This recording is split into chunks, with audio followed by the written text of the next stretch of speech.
John here, Autograph Freshman, and I keep on saying if I get TTMs, I'm not going to share them on here like this, but I got four, and one of them's a really good one. So before I get into that, my background video that I'm watching is from Adam's Card Closet.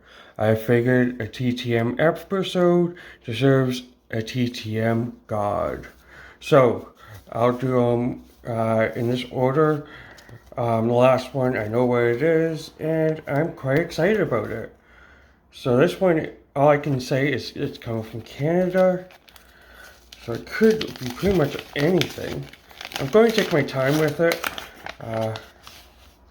Oh, I thought this one was lost. Darryl Sittler, but in Philadelphia Flyers uniform. Wow, I am so shocked he signed that one, honestly. Extremely shocked he signed that one. If you know, you know. So there's a shocker, right off the bat. This one looks like it's again from Canada. Looks like another older one. No way. 2 for 2 for Darryl Sittler. Look at that. Definitely was not expecting that. I guess he did all of his mail at once after a year. Dual Sittlers. So let's do this one.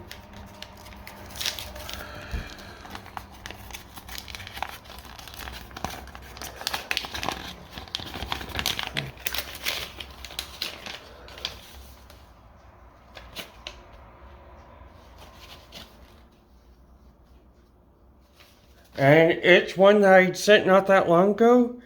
Zach got him not that long ago, and that's Herb. Look at that mask.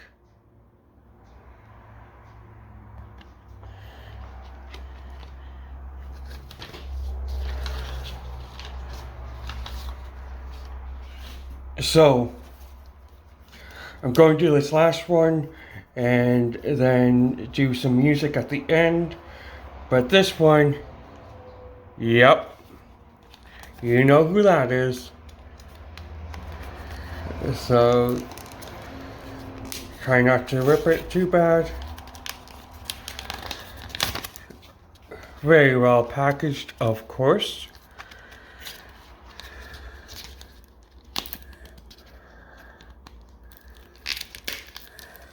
Oh, of course, great packaging.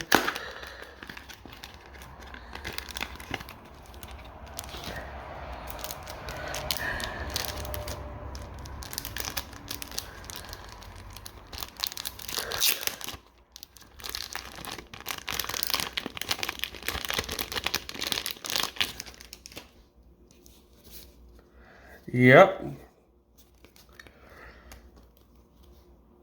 Okay, so going to start off. Oh,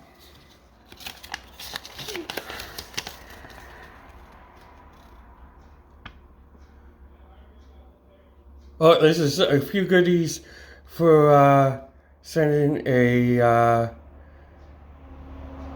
TTM request. First one, and it was really fun. Also enclosed a couple of TTMs and PC cards. I hope you might PC that I hope you might be new to your collection. Sorry. There are also a couple of stickers. One is a channel member sticker.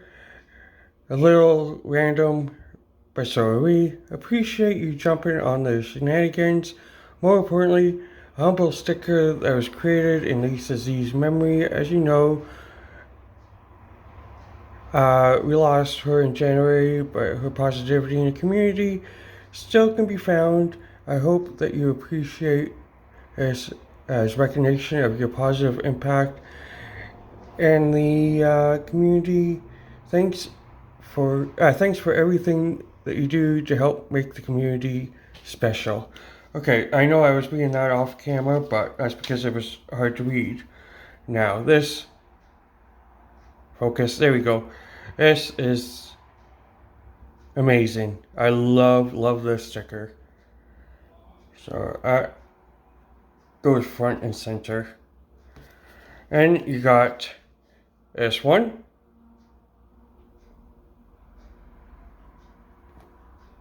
Oh, and then numbered. 2003 series. That's cool. Nerd Nation. Love it. Okay, I'll save that for last. TT. Okay, so this is we bought it Almar. Can I even get it? I don't think I'm going to be able to get it. There's a hologram.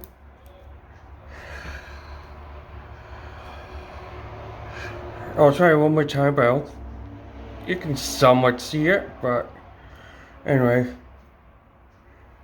Hologram. You got Ernie Wet, which is always a win.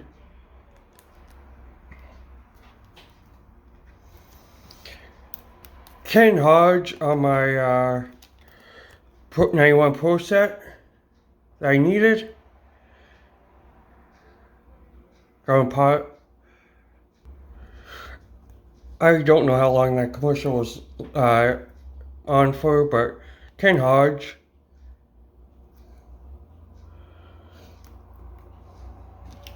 And another one for my Pro set that I need, Steve Larmer. I was just about to send him that one actually. But the most important one by far, the 3 good nerds.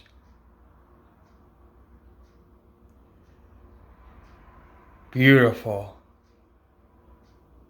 Love it, love it, love it. Thank you so much. So, like I said, everyone who sends me mail gets a song after the ad. Word from our sponsors.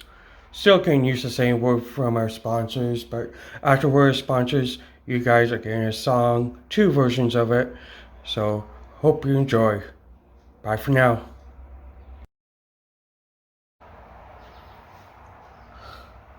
John here, Autograph Freshman, obviously, second clip of this.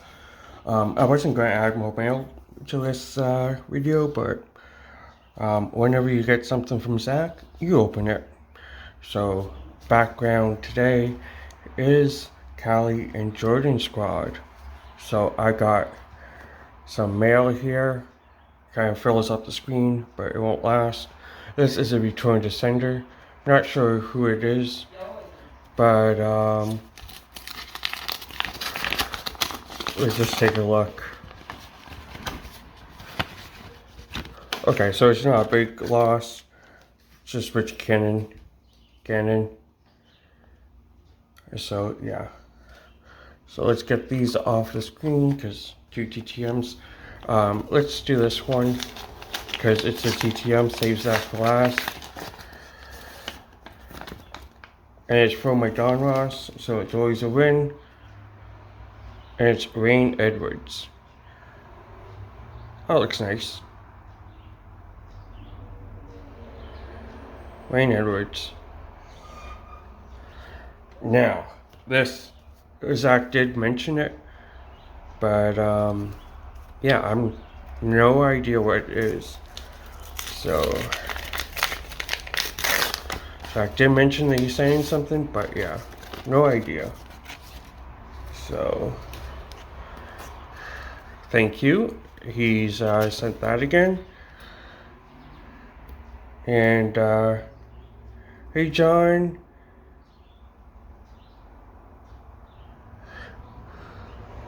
Here's the moonwalk for oh yes, okay, for Christina and Elrude for the collection. Okay, I completely forgot. Okay. I completely forgot about that. So here's the moonwalk.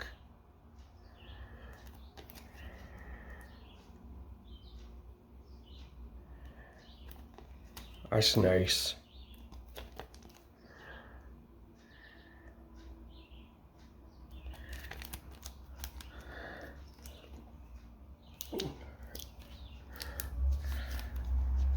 Oh, look at this. John Elrude is a sample card. I love sample cards.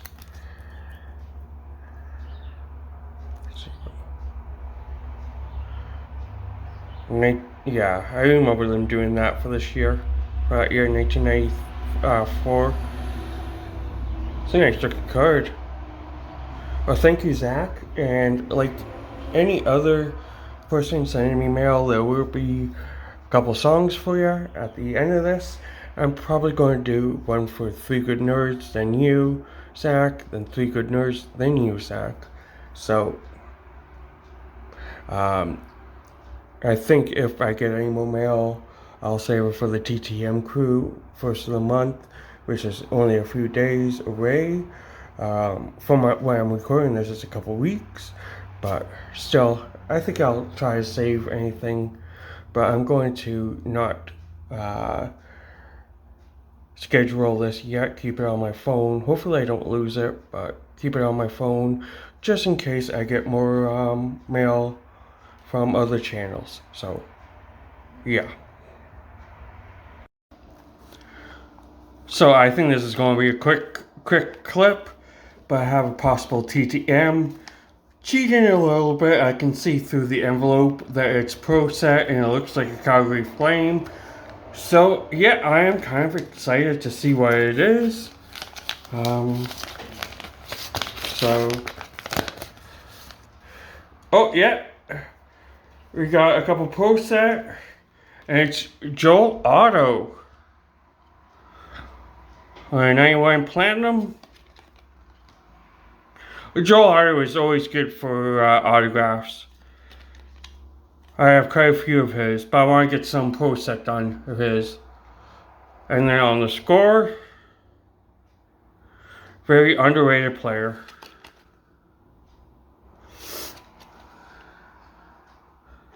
And then on my 91 Pro Set. Sorry, 90 Pro Set. So there's a couple of new Pro Set cards for the Pro Set collection. And that Pro Set got out, yeah, good enough. So there's 3 out of 3 for Joel Otto. So I don't think there's going to be any more, unless I get mail tomorrow. There won't be any more mail until the TTM crew stream first at 7 p.m. Eastern Time. If all goes well, our special guest will be Rip 'em All. So, see you then. So, we are back, and even though it looks like Don't Talk to Robots, this is actually Commodore Collector in the background as he's opening up old junk packs that he got from the Packalooza. Or no, not Packalooza, from the Christmas giveaway. 12 Days of Christmas, whatever it was called, I forget now. Either way, I do have a couple of things to mail, and the first one is a RTS from Kevin Holler. If you happen to know a better address, I can always look it up. But if you want to, you can let me know. That's cool. So now here is a hopefully success. I can see that it's a Vancouver Canuck, and I know it's a 96 either OPG or Tops. I think I know who it is just by memory, but Either way, I'm going to give a shout out to my special shout out to Three Good Nerds because he asked me about what set this was on my VR one, and as you can see, it's the 96, 97 OPG. He asked that about the Dom Popre. The 95 had the headshot of the player here, and the 97 had the stick. So this is, either way, it's Tony Tonati. I'm a big fan of his. I've gotten quite a few of these ones signed now that I think of it. I think I have some pro set that I can send to him. But either way, I have to double check. I think this is the first time I got him. Can't remember now. I think it is the first time I got him. Either way,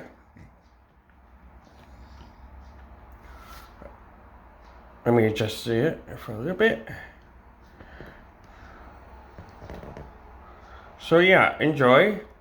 And this is definitely going to be the last piece of mail, with it being Monday, and this being released on Monday. Ugh. This is Friday. I'm recording this last clip, and it's going to be released on Monday. So please enjoy the music for Three Good Nerds and Zach's Collections after the word from our sponsors. But I'm going to say, hope you enjoyed. Like, share, and subscribe. Until next time, keep on collecting. Bye. Join myself and JD Delay in fighting chomos and other bad thing by shopping at Convict Clothing. There are some amazing cloths for all at great prices. Nationwide free shipping for any order over $50. Just use the keyword autograph for a discount. And while you are shopping, also check out my store and perhaps become a member for only 99 cents. Both stores' links are in the description. Back to the video. Three good nerds with stories to share, with brains so sharp nothing can compare. On YouTube they rise, their legends and flow, inspiring geeks and fans as they grow. They're not just good, they redefine the term, creating magic, making worlds turn. From streets and legends, their path is clear. Three heroes of the nerd sphere we cheer. With lightsabers drawn and stories untold, dreaming of galaxies and adventures bold. Navigating through stars with wisdom and might, like the heroes of Star Wars, they ignite the night. In Texas they gather, with hearts set on fire, their love for galaxies and adventures bold.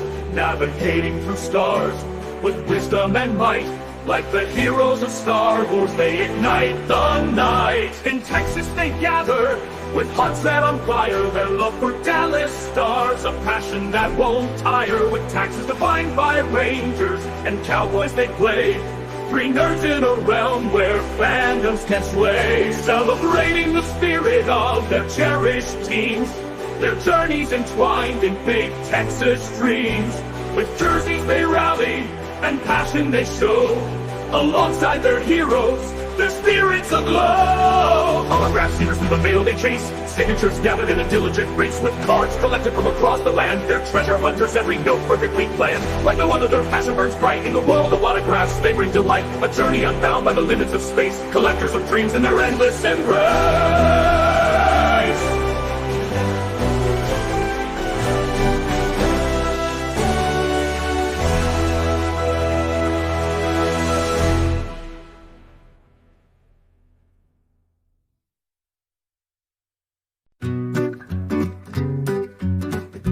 Magic Dragon waves his banner high, rooting for the Steelers as they touch the sky.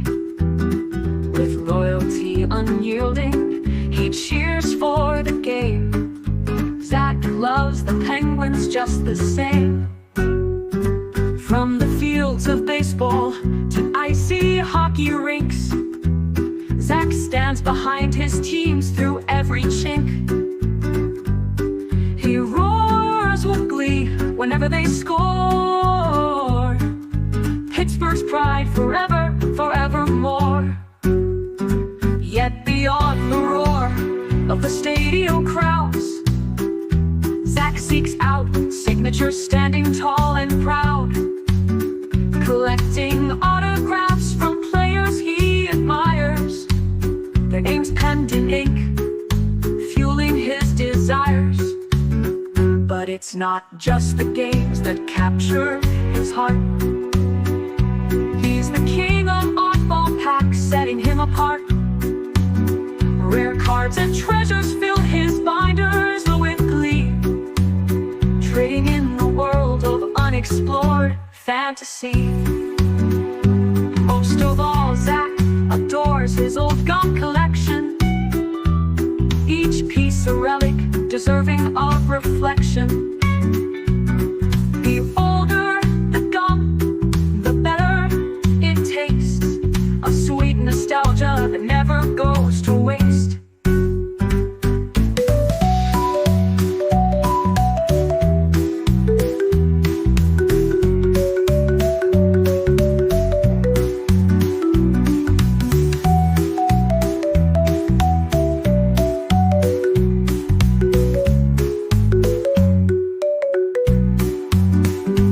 Most of all, Zack adores his old gum collection, each piece a relic deserving of reflection. The older the gum, the better it tastes, a sweet nostalgia that never goes to waste. Oh, sweet nostalgia that never goes to waste.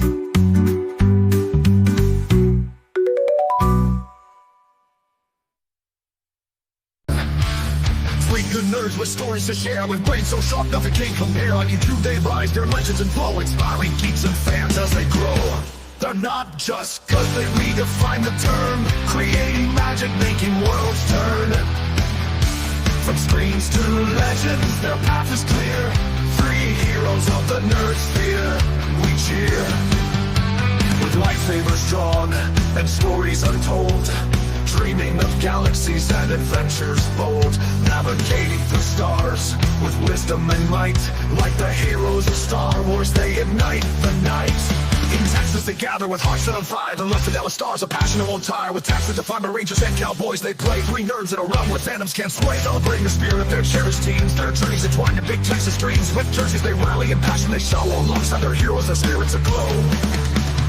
Autograph seekers to the mail they chase, signatures gathered in a diligent race. With cards collected from across the land, their treasure hunters, every note perfectly planned. Like no other, their passion burns bright. In the world of autographs they bring delight, a journey unbound by the limits of space. Collectors of dreams in their endless embrace. They're not just good, they redefine the term, creating magic, making worlds turn. From screens to legends, their path is clear. Three heroes of the nerd sphere, we cheer. With lightsabers drawn and stories untold, dreaming of galaxies and adventures bold, navigating through stars with wisdom and might. Like the heroes of Star Wars, they ignite the night, the night. With lightsabers drawn and stories untold, dreaming of galaxies and adventures bold, navigating through stars with wisdom and might. Like the heroes of Star Wars, they ignite the night, the night.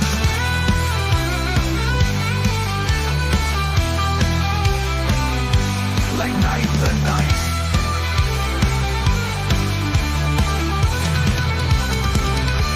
In Texas they gather, with hearts set on fire. Their love for Dallas Stars, a passion that won't tire. With Texas defined by Rangers and Cowboys they play. Three nerds in a realm where fandoms can't sway. Celebrating the spirit of the cherished teams, their journeys entwined in big Texas dreams. With jerseys they rally and passion they show, alongside their heroes their spirits aglow. Autograph seekers through the veil they chase, signatures gathered in a diligent race. With cards collected from across the land, their treasure hunters every note perfectly planned. Like no other, the passion burns bright in the world of autographs that bring delight. A journey unbound by the limits of space, collectors of dreams and their endless aglow. Autograph seekers through the mail they chase, Zach the Magic Dragon waves his banner high, rooting for the Steelers as they touch the sky. With loyalty unyielding, he cheers for the game.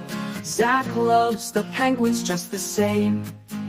From the fields of baseball to icy hockey rinks, Zach stands behind his teams through every chink.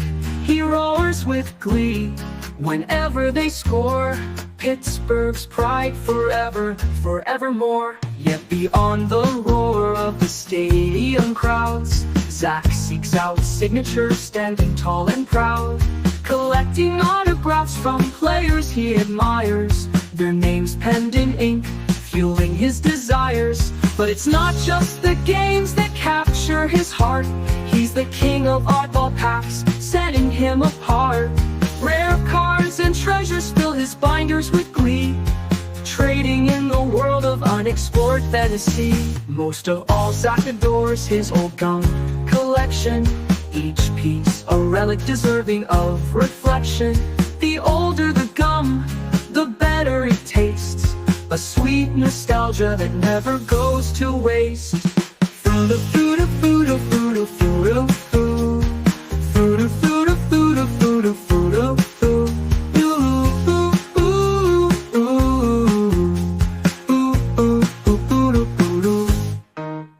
From the fields of baseball to icy hockey rinks, Zach stands behind his teams through every chink. He roars with glee whenever they score. Pittsburgh's pride forever, forevermore. Yet beyond the roar of the stadium crowds, Zach seeks out signatures, standing tall and proud, collecting autographs from players he admires, their names penned in ink, fueling his desires. But it's not just the games that capture his heart. He's the king of oddball packs, setting him apart, collecting autographs from players he admires, their names penned in ink, fueling his desires. Most of all, Zach adores his old gum collection. He's the king of oddball packs, setting him apart. Rare cards and treasures fill his binders with glee, trading in the world of unexplored fantasy. Most of all, Zach adores his old gum collection, each piece a relic deserving of reflection. The older the gum, the better it tastes, a sweet nostalgia that never goes to waste. Fruit of fruit of fruit of fruit of fruit of fruit, fruit of fruit of fruit of fruit of fruit of fruit of fruit of fruit. Most of all, Zach adores his old gum collection, each piece a relic deserving of reflection. The older the gum, the better it tastes, a sweet nostalgia that never goes to waste.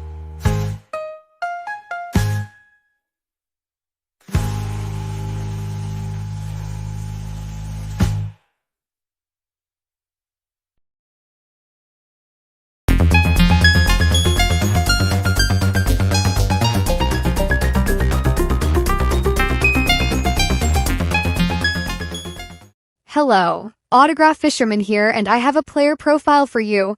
Today it is Chris Draper, born May 24th, 1971, Toronto, Ontario, Canada. Height 5 feet 10 inches, 178 centimeters. Weight 188 pounds, 85 kilograms, 13 stone 6 pounds. Position center. Shot left. Played for Winnipeg Jets, Detroit Red Wings, National Team Canada, NHL Draft 62nd overall, 1989, Winnipeg Jets. Playing career 1989 to 2011.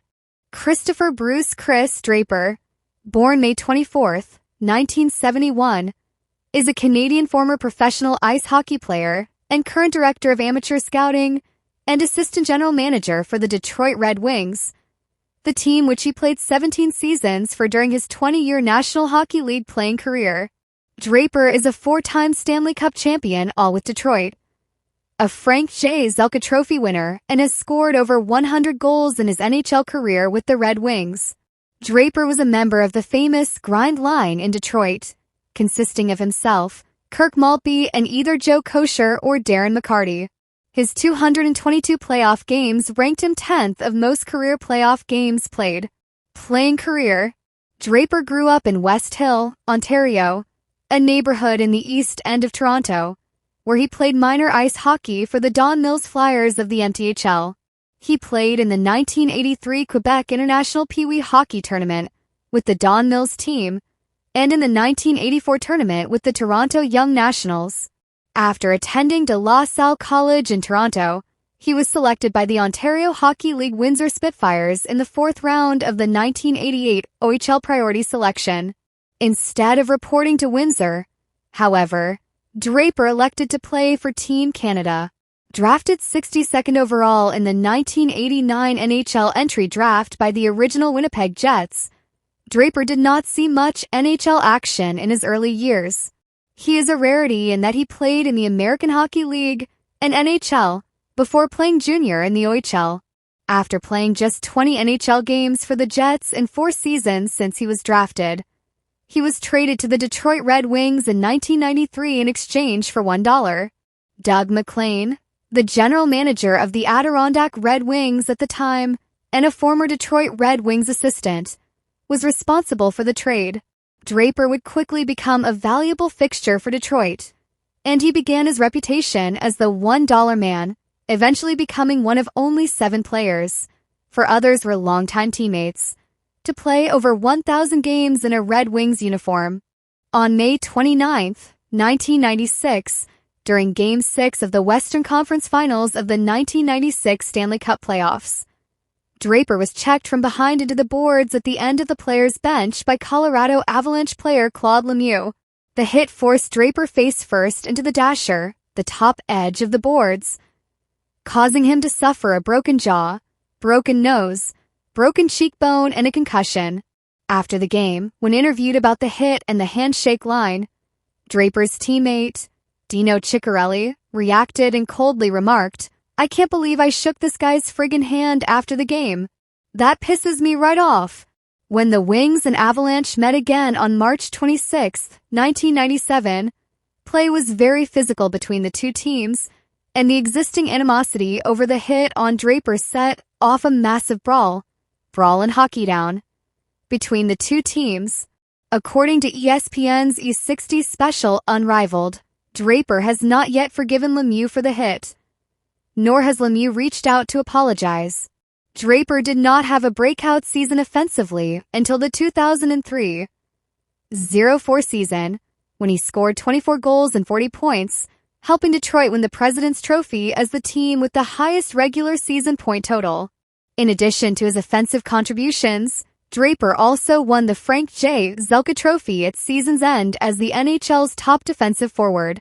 Draper was selected to play for Team Canada at the 2006 Winter Olympics in Turin, Italy. Despite the personal achievement for Draper, Canada disappointed in the tournament, losing 2-0 to Russia in the quarterfinals and failing to medal. During the 2006-07 season, Draper was named an alternate captain of the Red Wings. On October 25, 2007, he signed a 3-year, $4.75 million contract extension with the team. He earned $1.85 million in 2008-09, $1.65 million in 2009-10, and $1.25 million in the 2010-11 for an annual salary cap hit of $1.58 million. On March 17, 2009, Draper became the 5th player to play 1,000 games in a Red Wing uniform, a feat accomplished only by Gordie Howe, Alex Delvecchio, Steve Yzerman, Nicholas Lidstrom, and Tomas Holmstrom. All aforementioned players, save for Holmstrom, are enshrined in the Hockey Hall of Fame, and all have had their numbers retired by the Red Wings, except for Holmstrom. In Draper's case, his 1,000th game in a Red Wing uniform was his 1,020th game overall, passing the 1,000 NHL game milestone February 2, 2009. Draper, discussing his accomplishment, said, "Anytime you can join a group like that, or there's a sentence and Draper slides in with them, it's a huge honor. I know I've been fortunate, I've been able to stay relatively healthy throughout my career and just been given a tremendous opportunity to remain a Red Wing as long as I have. 1,000 games in a Red Wings uniform is something that I'm really proud of. I never imagined we'd be sitting here talking about something like that. On July 25th, 2011, the Detroit Red Wings prematurely announced the retirement of Draper, which was to be announced the next day at an 11 a.m. news conference in Detroit at Joe Louis Arena. The news of the retirement was leaked through a photo album the organization posted on their official website. The album, titled Chris Draper in Photographs, contains 71 pictures. The 68th picture was accompanied by a caption that read, "After 1,157 games and 4 Stanley Cup championships, Chris Draper announced his retirement during a press conference on July 26, 2011. It was reported that Draper desired to play another season. However, the team did not have a roster spot for him, and he refused to sign a two-way deal or attend training camp to try out for a roster spot. 11. Draper retired on July 26, 2011. Draper returned to the ice on December 31, 2016, playing for the Red Wings in their Centennial Classic alumni game against the Toronto Maple Leafs. During the game, Draper was involved in a heated physical exchange with Gary Roberts, an uncommon occurrence in alumni games. Post-playing career. Immediately following Draper's retirement from hockey, he was added to the Red Wings front office staff as the special assistant to the general manager, Ken Holland. In this position, Draper works closely with Detroit's management team, assisting in player evaluation at both the professional and amateur levels. He will be asked to provide input regarding potential trades and free agent signings, as well as providing insight into potential selections at the annual NHL entry draft. On July 11, 2019, Draper was promoted to Director of Amateur Scouting by new general manager and former teammate Steve Yzerman, following the departure of Tyler Wright to Edmonton. On July 5, 2023, he was promoted to Assistant General Manager for the Red Wings. Personal life. Draper and his wife, Julie, have 2 daughters, Kennedy and Cameron, and a son, Keenan. Keenan was drafted by the Saginaw Spirit in the 8th round of the 2018 Ontario Hockey League draft. He played for the Chilliwack Chiefs of the British Columbia Hockey League during the 2020 to 2021 season, and currently plays for the Michigan Wolverines. Keenan was drafted in the 7th round, 187th overall by the Detroit Red Wings in the 2020 NHL entry draft. Draper also plays competitive pickleball, including Grand Rapids Beer City Open. International play.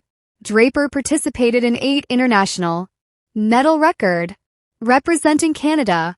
Canada, men's ice hockey, World Championships, gold medal, first place 2003 Finland, silver medal, second place 2005 Austria, World Cup of Hockey, gold medal, first place 2004 Canada, World Junior Championships, gold medal, first place 1991 Canada, gold medal, first place 1990 Finland, tournaments for Canada, 1990 World Junior Ice Hockey Championships, 1991 World Junior Ice Hockey Championships, 2000 IHF World Championship, 2001 IHF World Championship, 2003 IHF World Championship, 2004 World Cup of Hockey, 2005 IHF World Championship, 2006 Winter Olympics.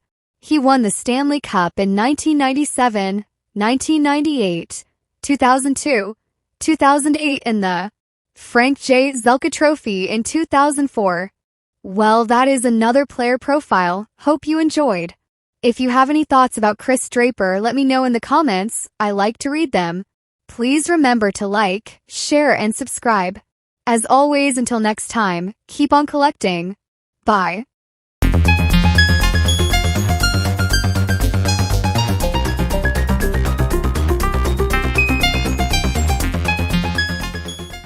Hello, Autograph Fisherman here, and I have another player profile for you. Today it is Jeff Reese. Born March 24, 1966. Brantford, Ontario, Canada. Height 5 feet 9 inches, 175 centimeters. Weight 170 pounds, 77 kilograms. 12 stone 2 pounds. Position goaltender. Caught left. Played for Toronto Maple Leafs, Calgary Flames, Hartford Whalers, Tampa Bay Lightning, New Jersey Devils. NHL Draft 67th overall, 1984. Toronto Maple Leafs. Playing career 1986 to 1999. Jeffrey K. Reese. Born March 24, 1966. Is a Canadian former professional ice hockey goaltender who played 11 seasons in the National Hockey League for the Toronto Maple Leafs, Calgary Flames, Hartford Whalers, Tampa Bay Lightning, and New Jersey Devils. He has been the Dallas Stars goaltending coach since 2015 and was the goaltending coach for the Lightning from 2001 to 2009 and for the Philadelphia Flyers from 2009 to March 2015. Playing career. The Toronto Maple Leafs drafted Reese in the 4th round, 67th overall, of the 1984 NHL entry draft from the London Knights. He spent 4 seasons with the Knights before turning pro with the Maple Leafs American Hockey League farm team, the Newmarket Saints, in 1986. Toronto Maple Leafs. During his 2nd season as a pro, he made his NHL debut when he was called up to Toronto and appeared in 5 games. The following year, he doubled his totals, playing 10 games with the Leafs and 37 more with Newmarket. In 1989-90, he logged 21 games with the Maple Leafs, sharing duties with Alan Bester and Mark LaForest. The following season, he upped his totals to 30 games, backing up rookie Peter Ing, who won the starting job in Toronto. A year later, the Maple Leafs made a blockbuster trade to bring in Hall of Famer Grant Fuhr to handle the goaltending duties, with Ing part of the package leaving town, allowing Reese to apprentice in the crease behind Fuhr, but it was a short-lived arrangement because Reese himself was soon part of an enormous trade. On January 2, 1992, Reese was included in a 10-player trade that also sent Craig Berube, Alexander Godiniak, Gary Leeman, and Michel Petit to the Calgary Flames in exchange for Doug Gilmour, Jamie McCoon, Kent Mandeville, Rick Natras, and Rick Wamsley. Calgary Flames. With the Flames, Reese became the backup to incumbent Mike Vernon and parts of 3 seasons in Calgary and played 26 games in 1992 to 93, posting an impressive 14-4-1 record. The highlight of his time in Calgary came on February 10, 1993, when he entered the NHL record book by posting 3 assists in a 13-1 Flames victory. With the emergence of first-round draft pick Trevor Kidd in the Flames' net, Reese was out of a job and found himself on the move early in the 1993-94 season, when Calgary traded him to the Hartford Whalers in exchange for defenseman Dan Kexmer. Hartford Whalers. In Hartford, he was acquired to back up Sean Burke. When Burke struggled with back issues, Reese and goaltender Frank Pietrangelo each logged 19 games in the Hartford crease. Much like in Calgary before, the emergence of a younger netminder, this time Jason Mazzotti, pushed him out and led to a trade to the Tampa Bay Lightning. Tampa Bay Lightning. Tampa Bay had a solid starting goalie in Darren Puppa, but his backup, Jean-Claude Bergeron, was struggling for the Lightning, so the veteran Reese took over the duties and acquitted himself well, with a 7-7-1 record in 19 appearances. During the off-season, he was on the move again when he was sent to New Jersey in a swap for goaltender Corey Schwab. New Jersey Devils. With the Devils, Reese was slotted behind Martin Brodeur, but quickly lost his backup job to rookie Mike Dunham, and instead spent the majority of the 1996-97 season with the Detroit Vipers of the International Hockey League, splitting time with starting goaltender Rich Parent. The duo combined to win the James Norris Memorial Trophy, allowing the fewest goals in the league. The Vipers went on to win the 1997 Turner Cup. Reese was the starting goaltender for the Vipers during the 1997-98 season. He was named to the All-IHL second team in both 1997 and 1998. Returned to the Toronto Maple Leafs. as an unrestricted free agent in the summer of 1998. Reese's career went full circle when he signed with the Toronto Maple Leafs organization. The Maple Leafs signed goaltender Curtis Joseph that summer as well, and had planned to deal incumbent Felix Potvin away. But when that trade did not transpire, that started the season with both Joseph and Potvin on the roster, pushing Reese down to the minors. He would play his final 2 NHL games with the Maple Leafs, while also playing 27 games with the St. John's Maple Leafs of the American Hockey League. He was traded back to Tampa Bay in the offseason, so they would have a veteran goalie to expose in the 1999 NHL expansion draft. He was not selected by the Atlanta Thrashers and retired that summer. Coaching career. After retiring, Reese worked as a goalie coach with the Lightning organization and won the Stanley Cup with them in 2004. On June 25, 2009, he was hired by the Philadelphia Flyers as their goalie coach, replacing Regen Lemelin. On March 6, 2015, Reese and the Flyers management mutually agreed to part ways. On June 15, 2015, he joined the Dallas Stars as their goaltending coach. Well, that is another player profile I hope you enjoyed. If you have any thoughts about Jeff Reese, let me know in the comments. I like to read them. Please remember to like, share, and subscribe. As always, until next time, keep on collecting. Bye.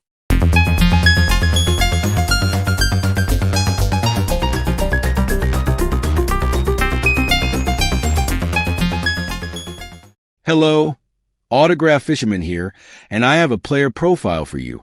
Today it is Lindy Ruff. Born February 17, 1960.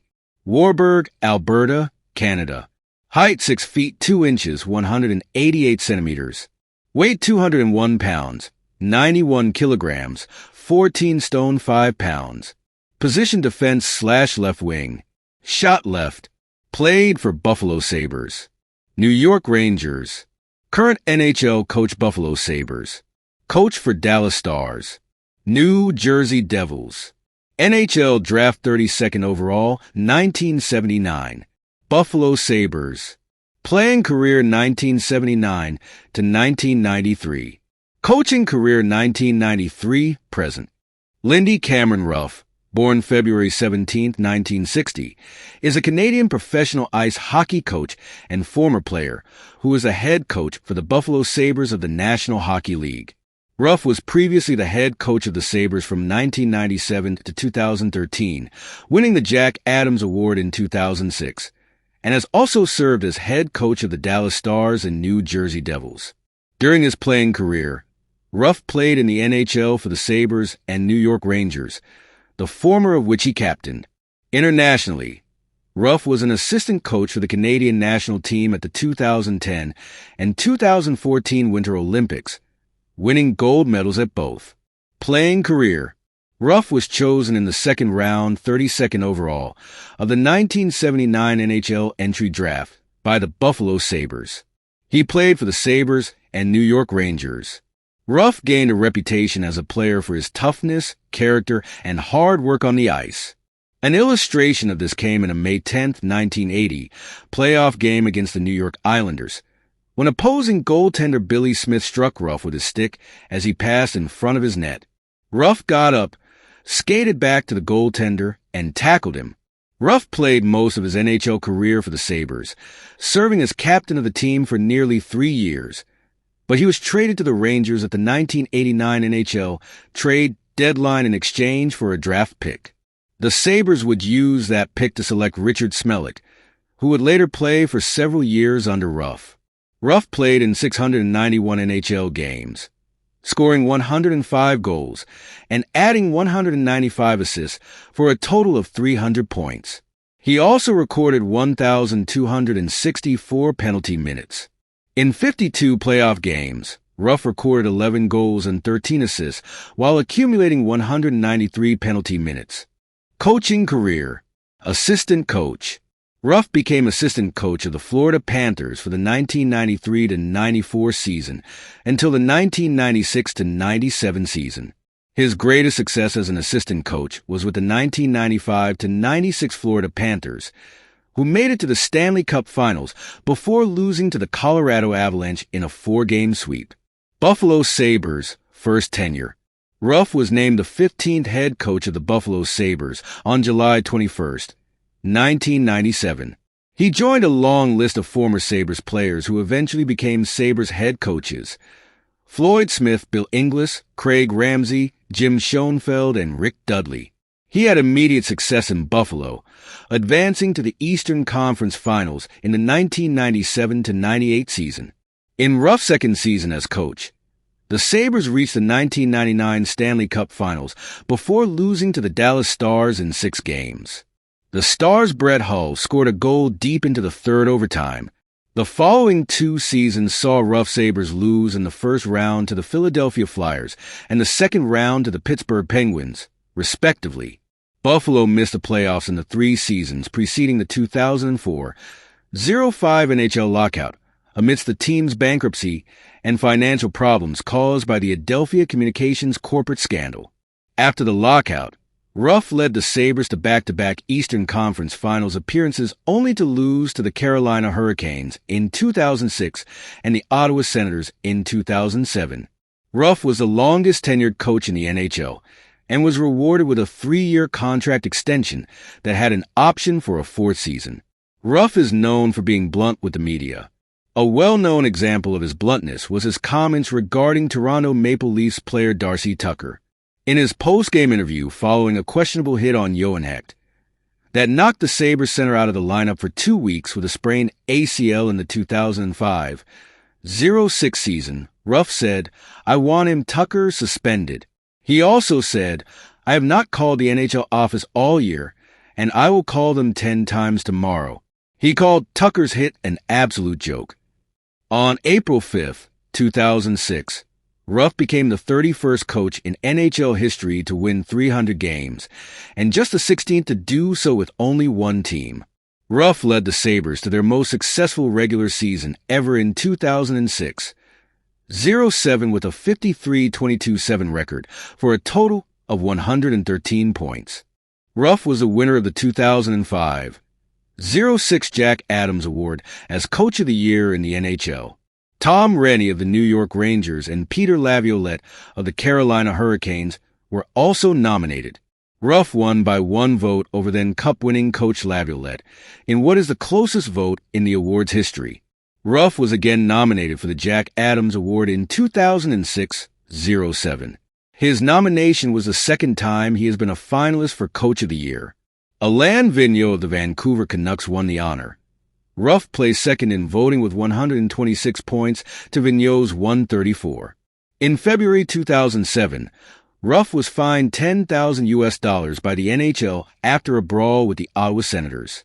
The NHL said Ruff precipitated the brawl, following a questionable hit on then co-captain Chris Drury by the Senators' Chris Neil. Because the hit to Drury did not result in a penalty, Ruff sent out Andrew Peters, Patrick Kallada, and Adam Mayer, the team's enforcers. What followed was one of the 2006-07 season's most memorable hockey brawls. Mayer began the brawl, punching Ottawa's Jason Spezza as soon as the puck was dropped.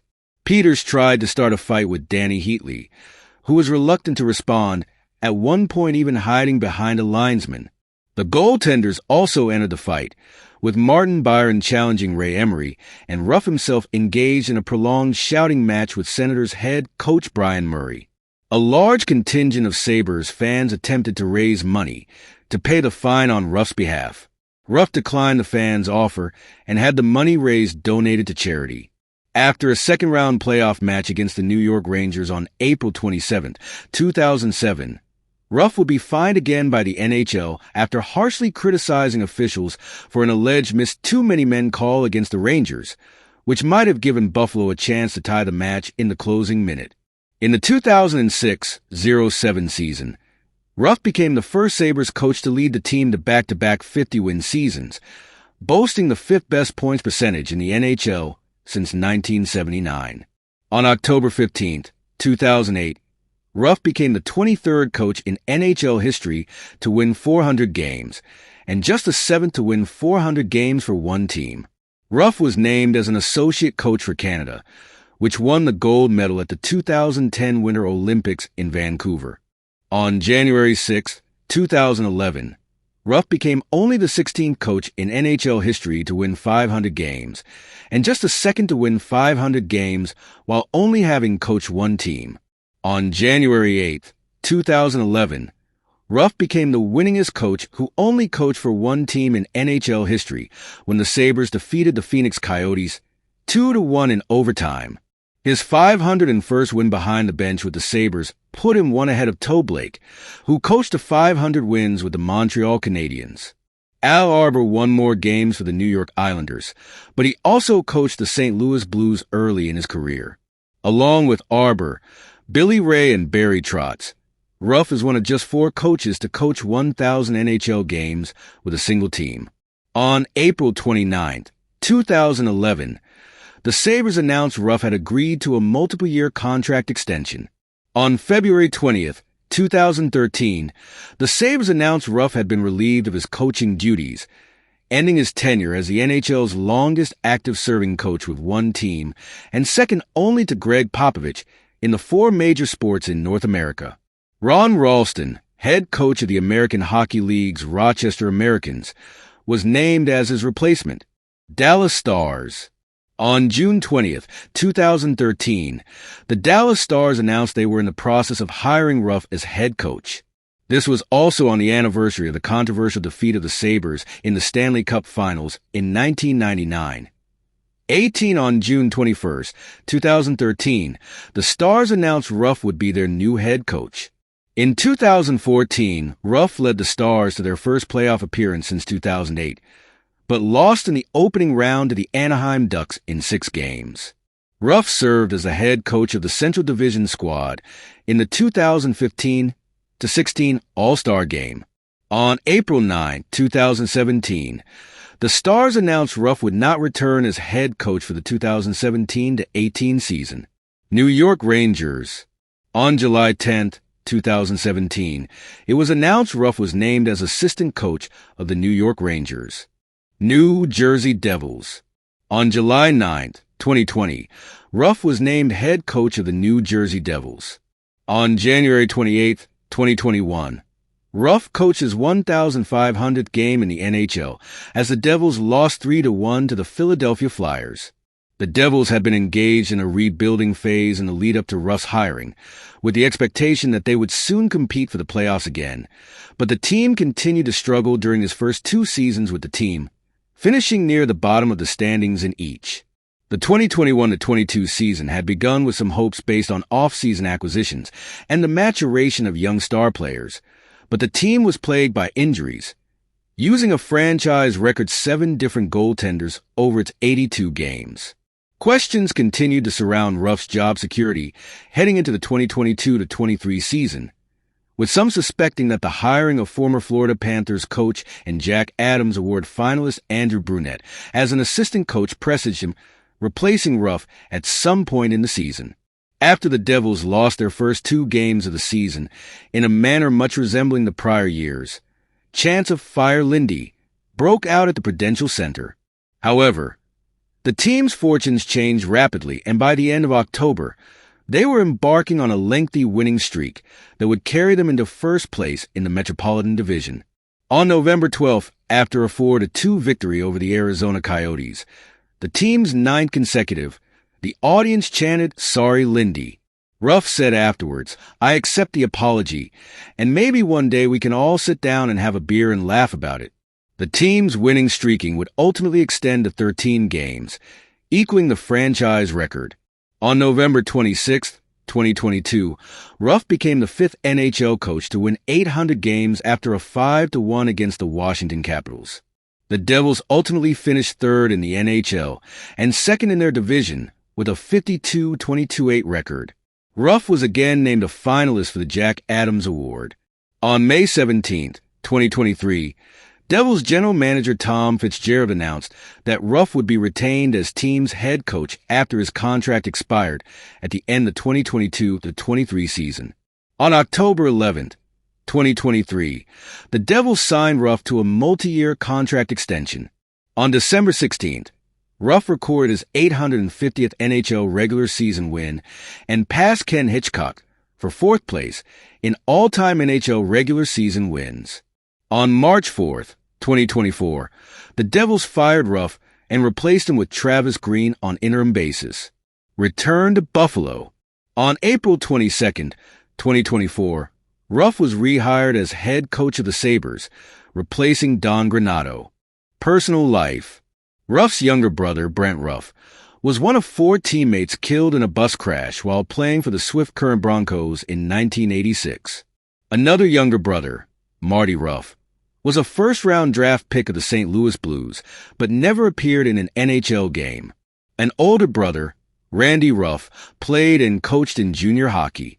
Ruff and his wife Gay have 4 children, Brett, Aaron, and twins Madeline and Brian.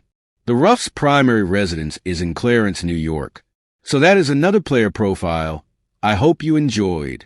If you have any thoughts about Lindy Ruff, let me know them in the comments. I would like to read them. Please remember to like, share, and subscribe.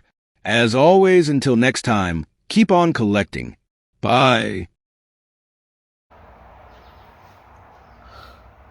John here, Autograph Fishman, obviously, second clip of this. I wasn't going to add more mail to this video, but whenever you get something from Zach, you open it.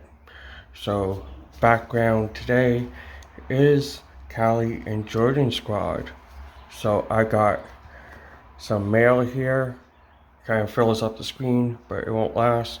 This is a return to sender. Not sure who it is, but let's just take a look. Okay, so it's not a big loss. It's just Rich Cannon. So yeah. So let's get these off the screen because 2 TTMs. Let's do this one because it's a TTM. Saves that for last. And it's from my Don Ross, so it's always a win. And it's Rain Edwards. That looks nice. Rain Edwards. Now, this, Zach did mention it, but yeah, I'm no idea what it is. So, Zach did mention that he's saying something, but yeah, no idea. So, thank you. He's sent that again. And hey John.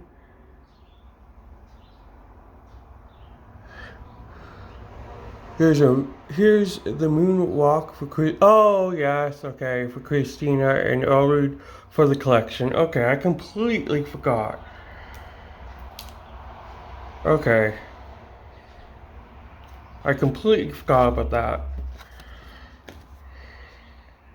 So here's the moonwalk.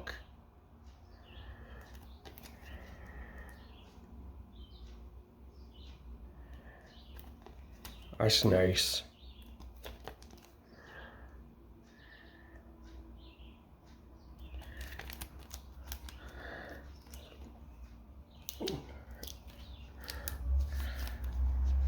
Oh, look at this. John Urud is a sample card. I love sample cards.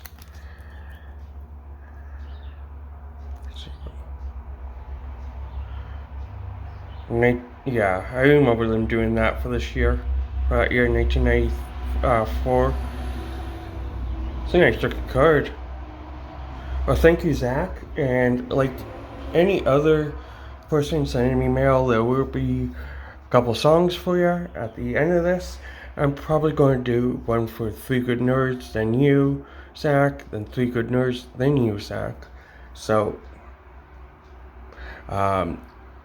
I think if I get any more mail, I'll save it for the TTM crew first of the month, which is only a few days away. From when I'm recording this, it's a couple weeks, but still, I think I'll try to save anything, but I'm going to not schedule this yet. Keep it on my phone. Hopefully I don't lose it, but keep it on my phone just in case I get more mail from other channels. So, yeah.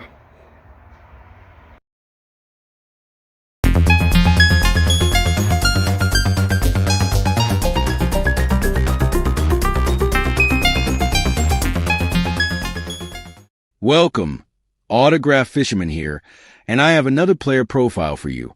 Today it is George Brett, third baseman, designated hitter, and first baseman.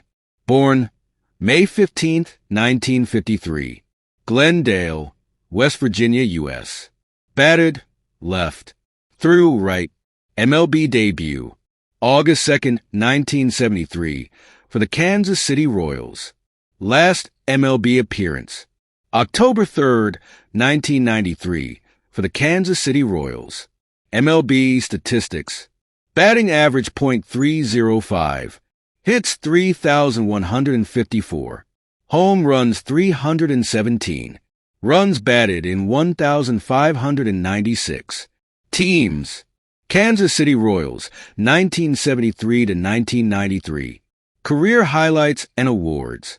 13 times All-Star, 1976 to 1988.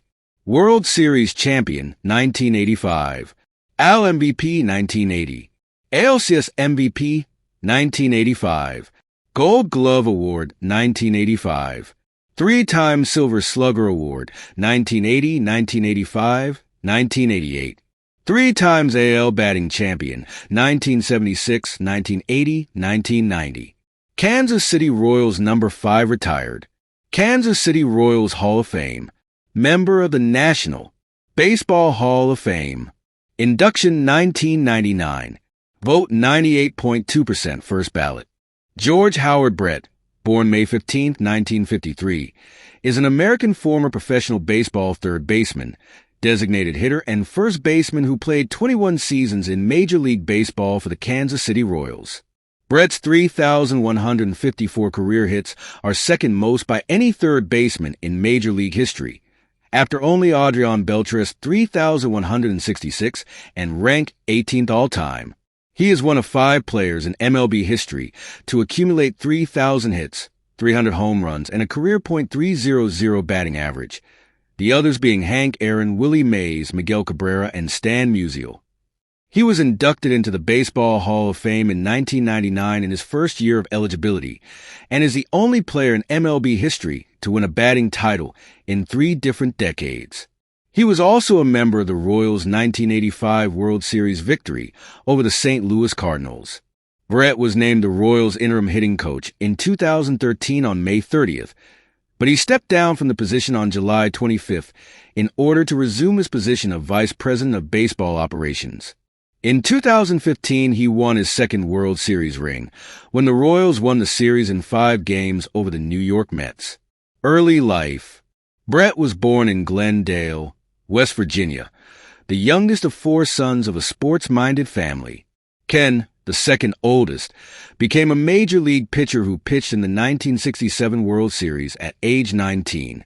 Brothers John, eldest, and Bobby had brief careers in the minor leagues. All George's brothers were born in Brooklyn. Jack and Ethel Brett then moved the family from the northern panhandle of West Virginia to the Midwest, where? And 3 years later to El Segundo, California, a suburb of Los Angeles, just south of Los Angeles International Airport.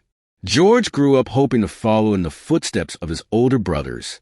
He graduated from El Segundo High School in 1971 and was selected by the Kansas City Royals in the second round, 29th overall, of the 1971 Major League Baseball draft. He was high school teammates with pitcher Scott McGregor.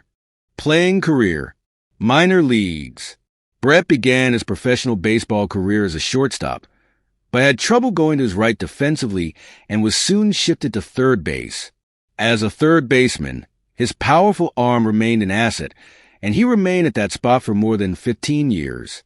Brett's minor league stops were with the Billings Mustangs for the rookie-level Pioneer League in 1971, the San Jose Bees of the Class A California League in 1972, and the Omaha Royals of the Class AAA American Association in 1973. Batting .291, .274 and .284, respectively. Kansas City Royals, 1973 to 1993. 1973.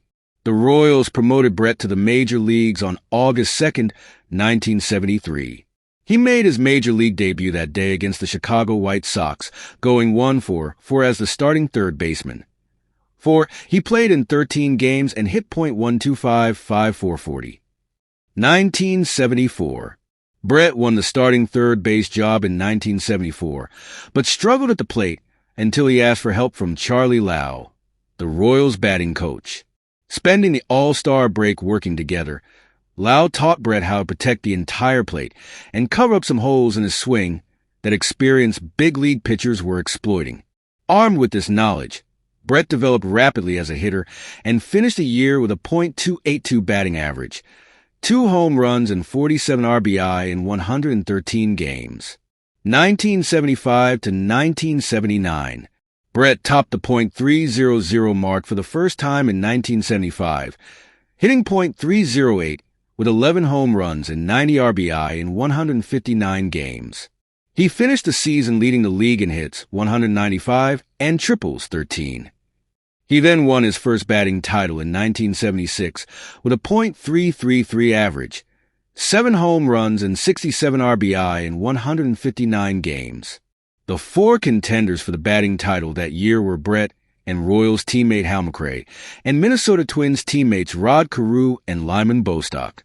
In dramatic fashion, Brett went 2 for 4 in the final game of the season against the Twins, beating out his 3 rivals, all playing in the same game. His lead over second-place McRae was less than .001.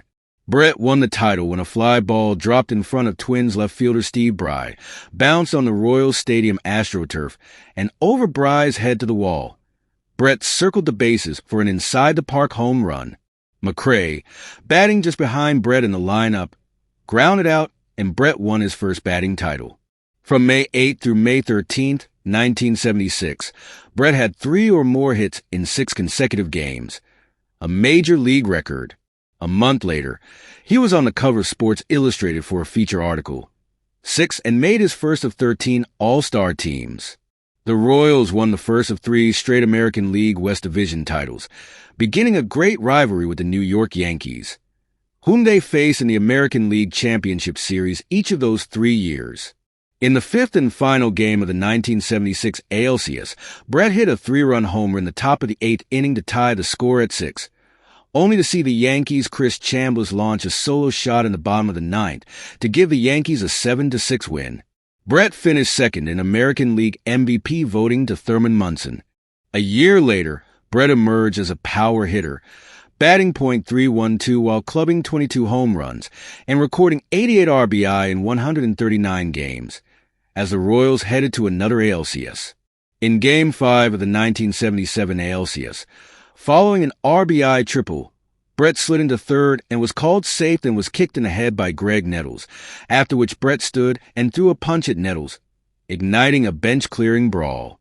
In 1978, Brett batted .294, the only time between 1976 and 1983 in which he did not bat at least .300, with 9 home runs and 62 RBI in 128 games, helping the Royals win a 3rd consecutive AL West title.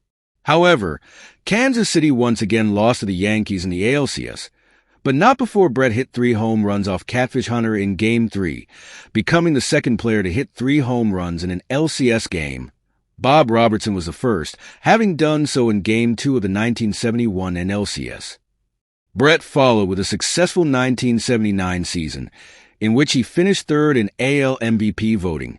He became the 6th player in league history to have at least 20 doubles, triples, and homers all in one season, 42, 20, 23, and led the league in hits, 212, and triples, 20, while batting .329, with an on-base percentage of .376 and a slugging percentage of .563.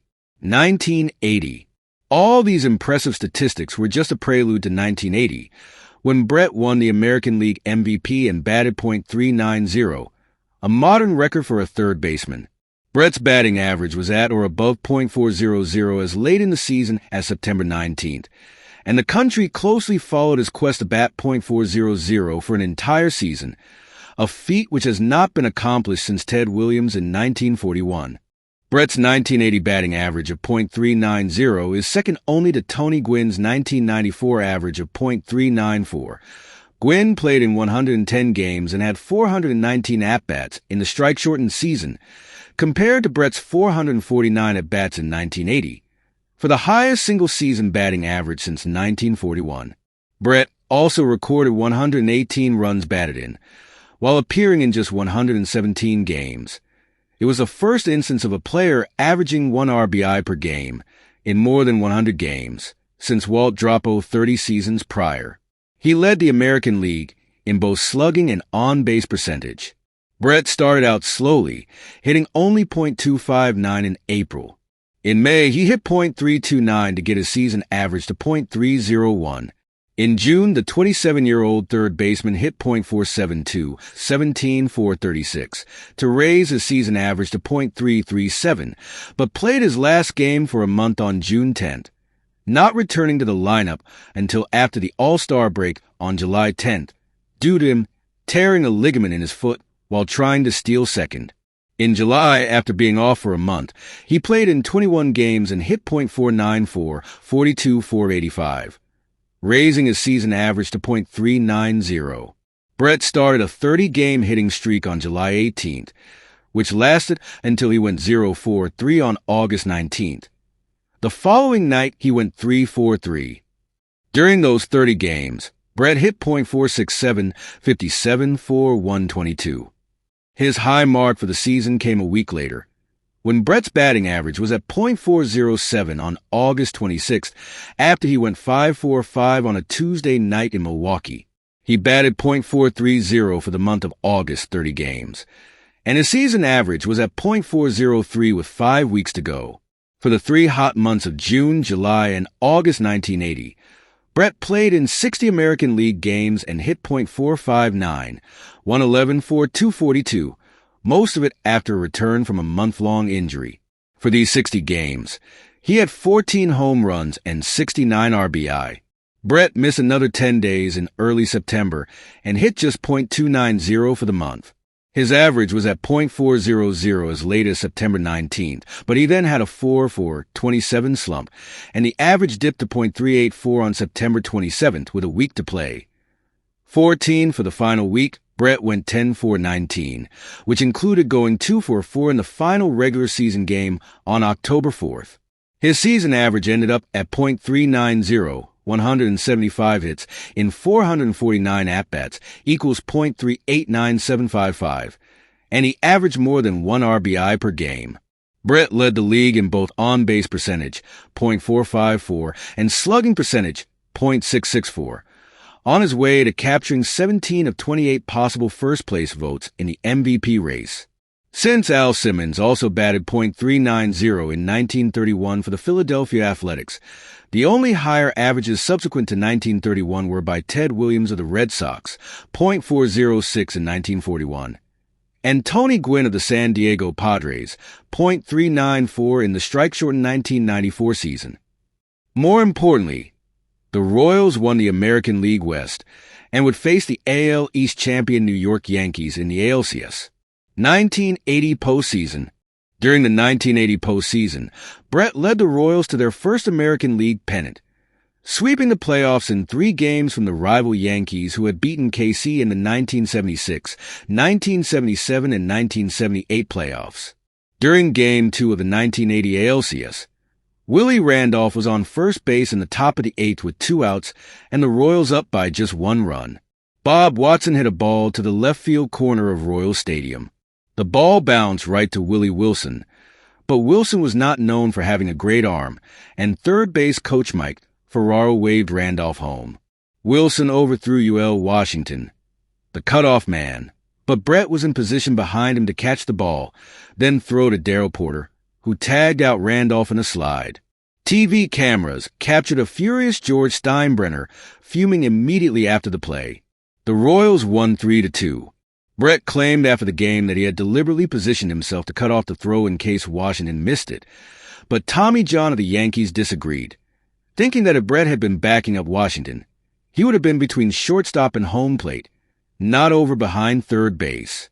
Either way, he was in the perfect position to throw out Randolph.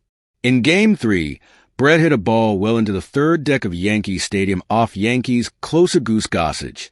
Gossage's previous pitch had been timed at 97 miles per hour, leading ABC broadcaster Jim Palmer to say, "I doubt if he threw that ball 97 miles an hour." A moment later, Palmer was given the actual reading of 98. "Well, I said it wasn't 97, Palmer replied. Brett then hit .375 in the 1980 World Series, but the Royals lost in 6 games to the Philadelphia Phillies. During the series, Brett made headlines after leaving Game 2 in the 6th inning due to hemorrhoid pain. Brett had minor surgery the next day, and in Game 3 returned to hit a home run as the Royals won in 10 innings 4-3.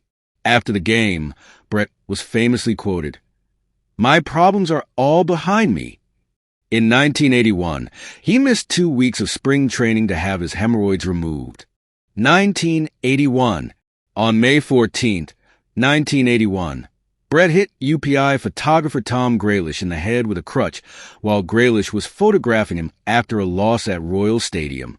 Brett apologized the following day. Roughly 2 weeks later, in a fit of anger, he destroyed 2 toilets in a sink at Metropolitan Stadium, as reported by sports writer Mike Fish. On September 15th at a hotel in Anaheim, Brett confronted Fish about his reporting.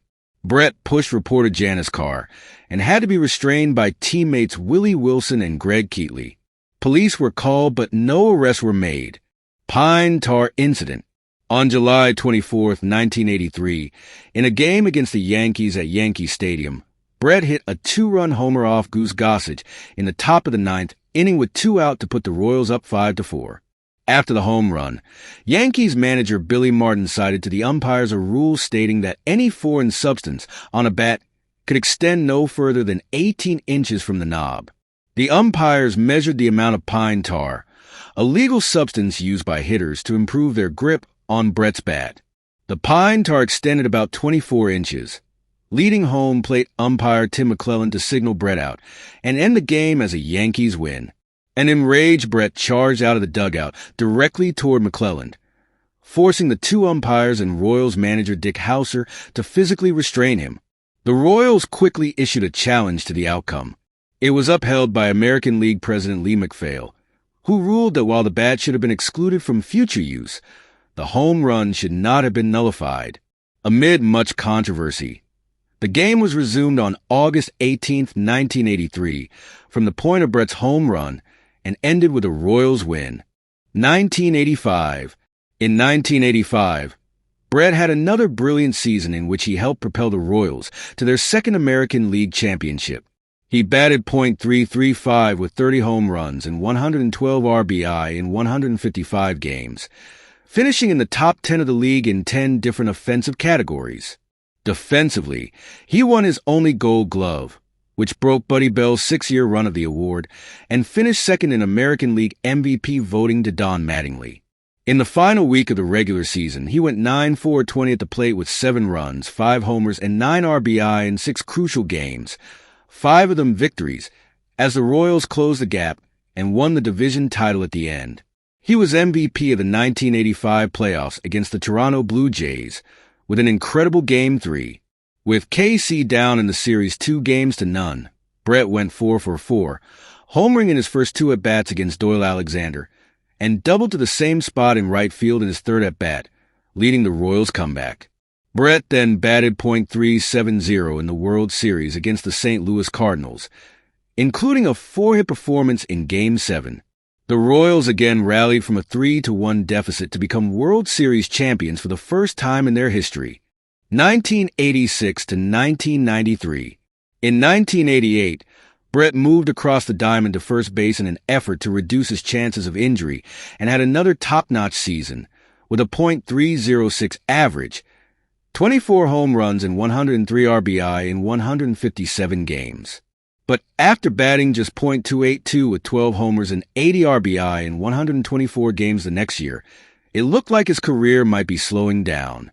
He got off to a terrible start in 1990 and at one point even considered retirement. But his manager, former teammate John Wathan, encouraged him to stick it out. Finally, in July, the slump ended and Brett batted .386 for the rest of the season. In September, he caught Rickey Henderson for the league lead, and in a battle down to the last day of the season, captured his third batting title with a .329 mark. This feat made Brett the only major league player to win batting titles in 3 different decades. Brett played 3 more seasons for the Royals, mostly as their designated hitter, but occasionally filling in for injured teammates at first base. He passed the 3,000 hit mark in 1992, though he was picked off by Angels first baseman Gary Getty after stepping off the base to start enjoying the moment. Brett retired after the 1993 season. In his final at-bat, he hit a single up the middle against Rangers closer Tom Hankey and scored on a home run by now teammate Getty. His last game was also notable as being the final game ever played at Arlington Stadium. Hall of Fame. Brett was elected to the Hall of Fame in 1999 with what was then the 4th highest voting percentage in baseball history, 98.2%, trailing only Tom Seaver, Nolan Ryan, and Ty Cobb. His voting percentage was higher than all-time greats Babe Ruth, Hank Aaron, Willie Mays, Stan Musial, Ted Williams, and Joe DiMaggio. In 2007, Cal Ripken Jr. passed Brett with 98.5% of the vote. Brett's number 5 was retired by the Royals on May 14, 1994, only the second in Royals history, after former Royals manager Dick Hauser's number 10 in 1987. Brett was selected the hometown hero for the Royals in a 2-month fan vote revealed in an hour-long telecast on ESPN on September 27, 2006. He was one of the few players to receive more than 400,000 votes. Legacy. George Brett's number 5 was retired by the Kansas City Royals in 1994. Brett's 3,154 career hits are the second most by a third baseman in Major League history, surpassed only by Adrian Beltre, 3,166 hits, and 18th among all players. Baseball historian Bill James regards him as the second-best third baseman of all time, trailing only his contemporary Mike Schmidt. In 1999, he ranked number 55 on the Sporting News list of the 100 greatest baseball players and was nominated as a finalist for the Major League Baseball All-Century Team. Brett is one of only 5 players in MLB history, the other 4 being Stan Musial, Willie Mays, Miguel Cabrera, and Hank Aaron, to accumulate 3,000 hits, 300 home runs, and a career .300 batting average, most indicative of his hitting style.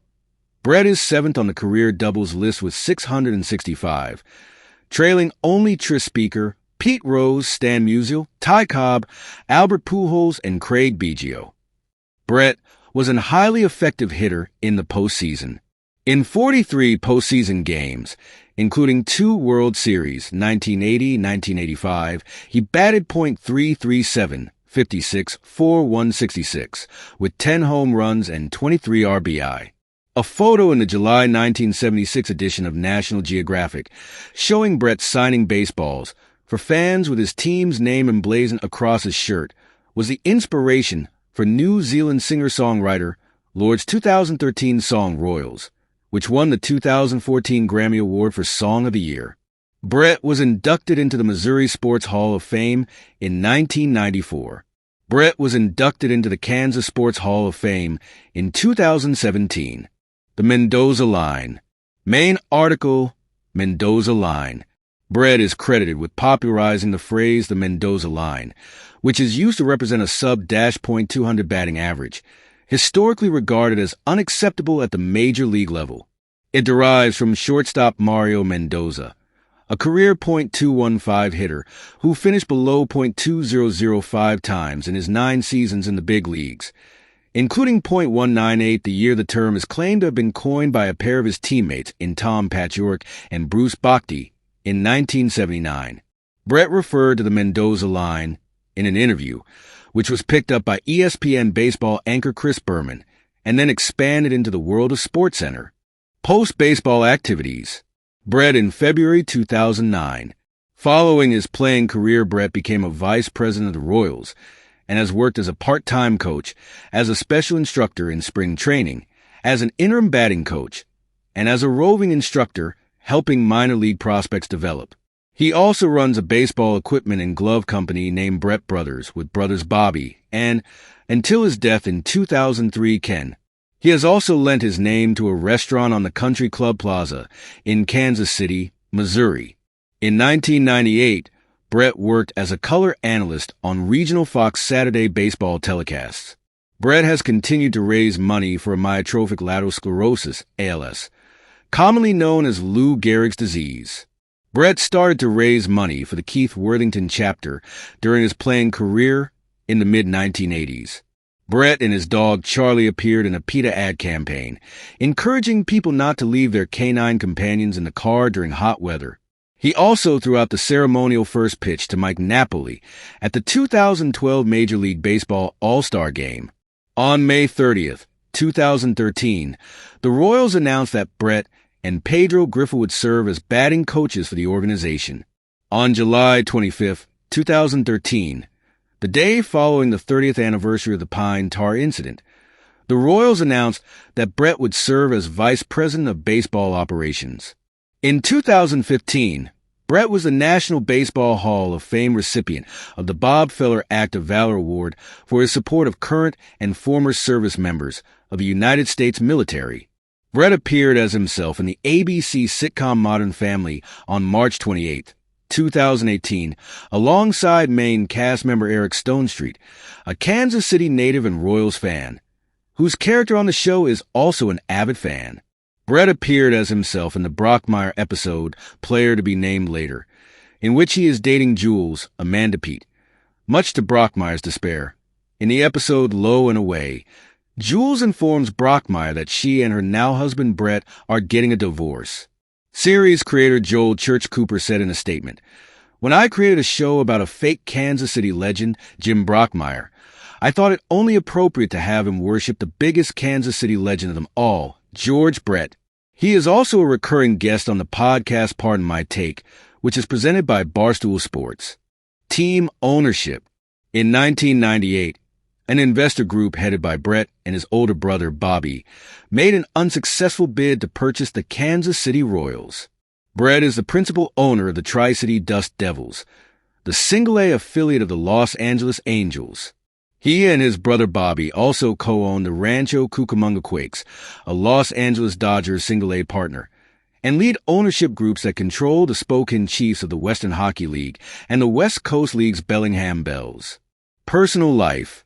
In 1992, Brett married the former Leslie Davenport, and they reside in the Kansas City suburb of Mission Hills, Kansas. The couple has 3 children: Jackson, named after George's father, Dylan, named after Bob Dylan, and Robin, named after fellow Hall of Famer Robin Yount of the Milwaukee Brewers.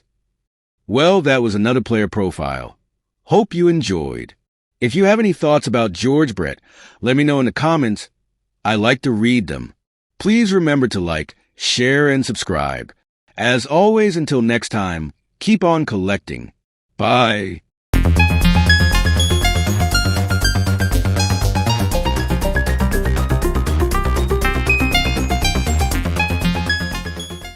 Hello, Autograph Fisherman here, and I have a profile video for you. Today it is Eddie Mio, born January 31st, 1954, Windsor, Ontario, Canada. Position goaltender. Caught left. Played for Indianapolis Racers, Edmonton Oilers, New York Rangers, Detroit Red Wings. NHL Draft 124th overall, 1974. Chicago Blackhawks. WHA Draft 138th overall, 1974. Vancouver Blazers. Playing career 1977 to 1986. Edward Dario Mio, born January 31st, 1954, is a Canadian former professional ice hockey goaltender who played in the World Hockey Association for the Indianapolis Racers and Edmonton Oilers between 1977 and 1979, and in the National Hockey League NHL for the Oilers, New York Rangers, and Detroit Red Wings between 1979 and 1986. Playing career Mio attended Colorado College from 1972 to 76. During that time, he established himself as a standout, winning first and second team All-Star awards and making the NCAA West first All-American team 2 years in a row. In 1974, the National Hockey League Chicago Blackhawks and the World Hockey Association's Vancouver Blazers both drafted him.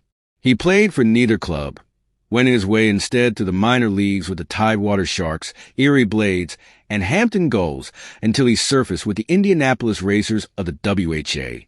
With the Racers, Mio's goaltending was rough, but the most meaningful event of his career occurred when he met his lifelong friend, Wayne Gretzky. Shortly after their meeting, Mio was part of the trade that sent Gretzky, along with Peter Driscoll, to the Edmonton Oilers on November 2, 1978. When the Oilers moved to the NHL for the 1979-80 season, Mio got his first NHL action, part of the young, highly talented lineup that included Gretzky, Mark Messier, Kevin Lowe, Glenn Anderson, and Paul Coffey. Mio had his first winning season in 1980-81 before being traded to the New York Rangers. In New York, Mio backstopped the Rangers for 2 seasons before rounding out his career with the Detroit Red Wings in 1985-86. Post-hockey, Mio was a player agent with International Management Group, representing Sergei Fedorov, Joe Thornton, and Brent Johnson. In 2005, Mio became the Director of Player Development for the Phoenix Coyotes. In 2010, having left the NHL, Mio considered running for mayor in his hometown of Windsor, Ontario. At the 2014 NHL Winter Classic, Mio played an exhibition game with the Detroit Red Wings alumni team, splitting time with Kevin Hodgson in a winning effort against the Toronto Maple Leafs alumni team. Well, that was another player profile. I hope you enjoyed. If you have any thoughts about Eddie Mio, let me know in the comments. I like to read them. Please remember to like, share, and subscribe. As always, until next time, keep on collecting. Bye.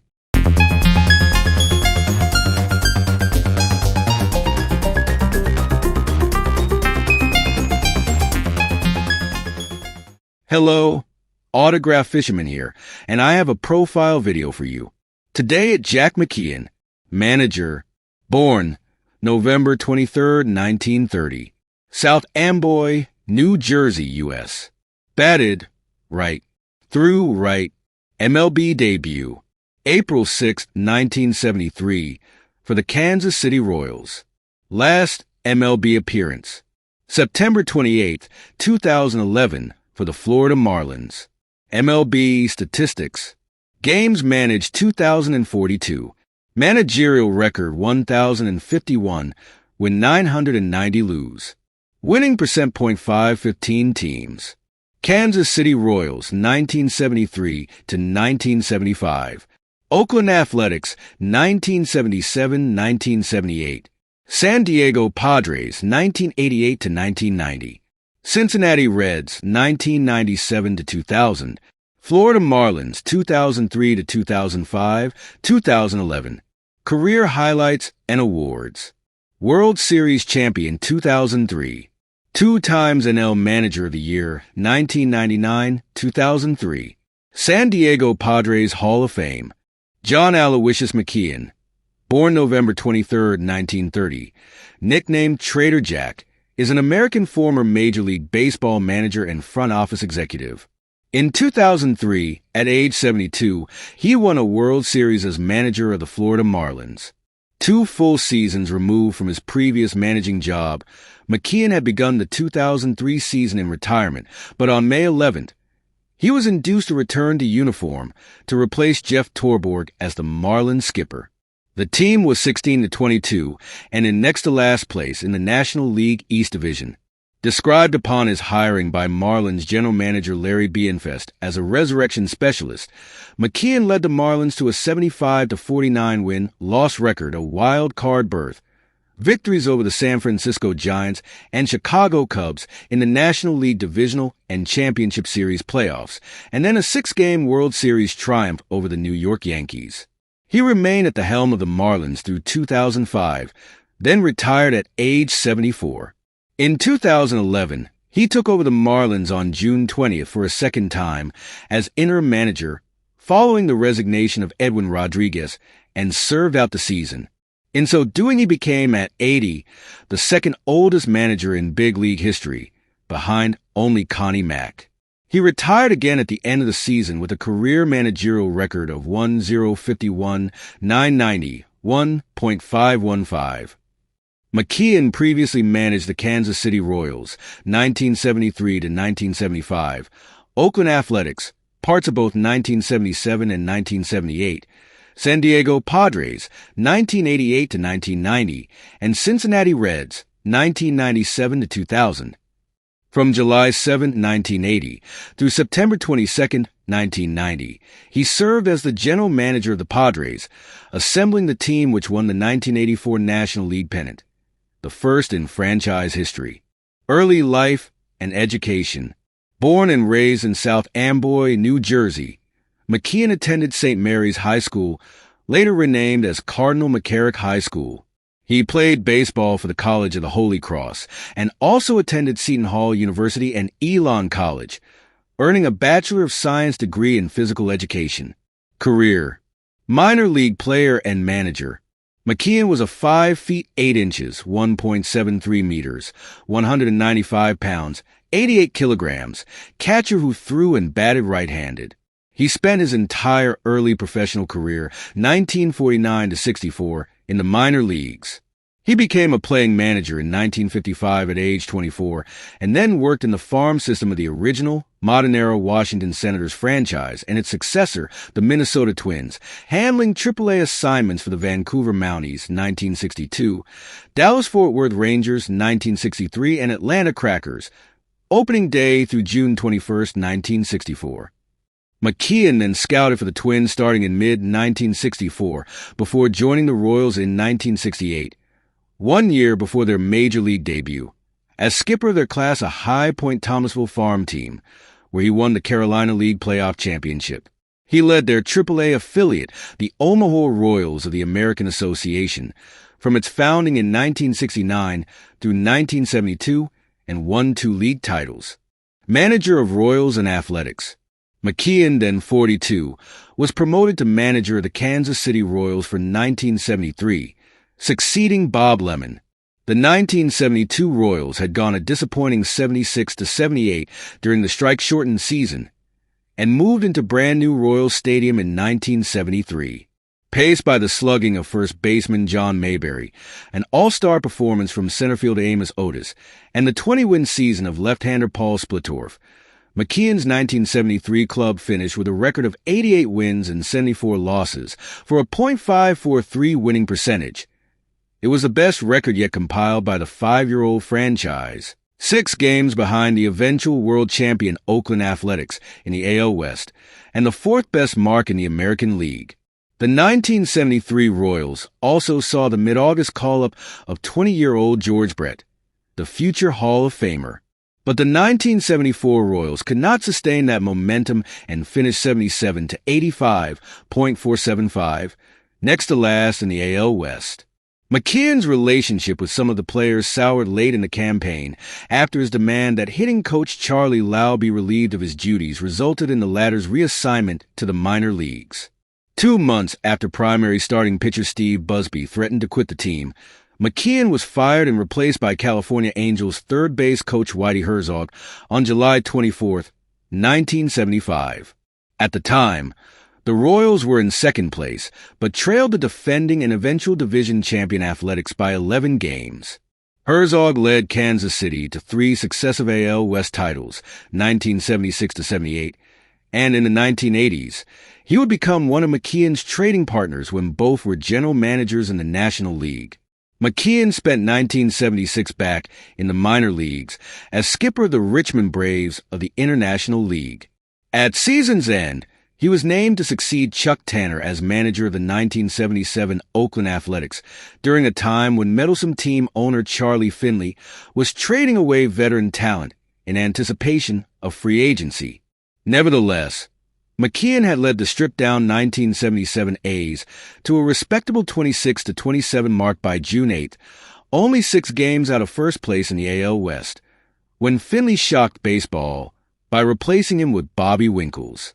McKeon remained in the Oakland organization, initially as an assistant to Finley for the rest of 1977, while the A's struggled under Winkles, going 37-71. Then in 1978, McKeon returned to uniform as one of Winkles' coaches. History repeated itself when the undermanned A's roared off to a 19-5 start. They were still in first place at 24-15 on May 21st when Winkles resigned because of Finley's constant second-guessing and criticism of his job performance. McKeon then returned to the manager's post and finished the 1978 season, with Oakland winning only 45 of 123 games and falling into sixth place in the 7-team AL West. Fired again by Finley, McKeon departed the Oakland organization to manage the Denver Bears, AAA affiliate of the Montreal Expos, in 1979. General Manager Padres. McKeon in 1982. McKeon then moved from the field into the front office. He began the 1980 season as the top assistant to Bob Fontaine, the general manager of the San Diego Padres. During the 1980 All-Star break, with the Padres in last place in the National League West Division, owner Ray Kroc and club president Ballard Smith fired Fontaine and replaced him with McKeon, making him a first-time general manager at the age of 49. During his first off-season, he set about rebuilding the Padres through a flurry of trades, earning his Trader Jack nickname. He began by acquiring young catcher Terry Kennedy from Herzog's St. Louis Cardinals in an 11-player deal. Over the next 4 off-seasons, he would also trade for Dave Dravicki, Gary Templeton, Carmelo Martinez, and Greg Nettles, draft young stars Tony Gwynn and Kevin McReynolds, and sign free agents Steve Garvey and Goose Gossage, the core of San Diego's 1984 National League champions. In June 1989, he traded his own son-in-law, pitcher Greg Booker. He told the New York Times in 1988, "Why do I trade? I'm aggressive. I'm confident. I'm a gambler. I'm willing to make a trade and not be afraid I'll get nailed." Manager of Padres and Reds. McKeon stayed in the front office through the terms of 4 different managers. When the 4th skipper, Larry Bowa, started 1988 at 16-30, McKeon took over the managerial reins himself on May 28th. He led the Padres to a 67-48 mark for the rest of 1988 and an 89-73 record in 1989. But when his 1990 Padres stalled at 37-43 at the All-Star break, McKeon turned the team over to coach Greg Riddick. Slightly more than 2 months later, he was ousted from the general manager's job when the Padres' new owner, Tom Werner, hired Joe McIlvaine away from the New York Mets. McKeon was out of baseball in 1991-92 before joining the Cincinnati Reds in 1993 as a major league scout and then senior advisor for player personnel, working under GM Jim Bowden. He was in his 4th season in the latter job on July 25, 1997, when at age 66 he was asked to return to the field as the replacement for Ray Knight as the club's manager. The Reds were 43-56 and 9 games out in the National League Central Division, but McKeon coaxed them to a 33-30 mark for the rest of the season. He then survived a poor 1998 campaign, with Cincinnati again posting a sub-.500 77-85 record and finishing 25 games out of first place in its division, though the Reds had lost talent from previous years and were actually considered to have overachieved. McKeon turned the Reds around in 1999, leading them to 96 wins and a tie for the National League wild card through the full 162-game season. However, the Reds were defeated 5-0 by the Mets in a 1-game playoff held in their home ballpark, Synergy Field, and were eliminated from the postseason. Nevertheless, McKeon was named 1999 NL Manager of the Year for his achievement. On the eve of 2000 spring training, the Reds electrified their fans by acquiring superstar center fielder Ken Griffey Jr., a Cincinnati native and son of the Reds coach and former star, in a trade with the Seattle Mariners. Griffey hit 40 home runs, but the Reds posted a disappointing 85-77 record and finished 10 games behind the Cardinals. After the season ended, McKeon was relieved of his managerial duties. Called to manage the Marlins, McKeon was again named National League Manager of the Year in 2003, the result of leading the Marlins, who were 6 games below .500 when he took over on May 11th, to a 75-49 record the rest of the way. The Marlins proceeded to win the National League pennant and were then victorious in the World Series, defeating the New York Yankees in 6 games. At age 72, McKeon became the oldest manager to win the World Series. The victory came against a team for which he rooted in his youth, having lived in South Amboy, New Jersey, and attending Yankee games while a child. Perhaps not surprisingly, McKeon called Game 6 his greatest thrill of his career. McKeon would lead the Marlins to the exact same record and division finish in 83-79 that was good for third in the NL East in 2004 and 2005, although McKeon was the first manager to have led the Marlins to consecutive winning seasons. On September 3rd of the 2005 season, McKeon won his 1,000th game as a manager, defeating the New York Mets at Dolphins Stadium 5-4. On October 2nd, just after the Marlins won the last game of the 2005 season, McKeon announced that he would not be returning the following season. McKeon led the Marlins to 3 of the 6 winning seasons in franchise history, but the Marlins were undertaking a rebuilding process, exchanging for veterans for improving youngsters, and there was a consensus within the organization that a managerial change was in order. On June 20th, 2011, after manager Edwin Rodriguez resigned, the Florida Marlins held a press conference to announce that McKeon had been named interim manager. "I don't need this job, but I love it," McKeon said. The Marlins were on a 10-game losing streak at the time McKeon took over, and the team had won exactly 1 game in the month of June. With McKeon, he would lead them to exactly 4 more wins in that month. He retired after the conclusion of the 2011 season. Over the course of the remaining 90 games, McKeon won 40 to lead the team to a 72-90 finish and last in the NL East. McKeon retired with a record of 1,051,991. He is one of 12 managers to have 1,000 wins as manager without having lost 1,000 as well. He is also the only manager to have won at least 1,000 games in the major and minor leagues, having won 1,146 in the minors. Personal life. McKeon currently lives in Elon, North Carolina. Prior to his latest managerial stint, he was serving as a special assistant to Florida Marlins owner Jeffrey Loria. McKeon is a devout Catholic and attends daily Mass, even doing so while his team was traveling during his managerial career. He attributes much of his success, especially the Marlins' win in the 2003 National League Championship Series, to the intercession of St. Teresa of Lisieux. In 1950, McKeon enlisted in the United States Air Force and played for the baseball team at Sampson Air Force Base in New York. McKeon is the author of 2 books, Jack of All Trades and I'm Just Getting Started.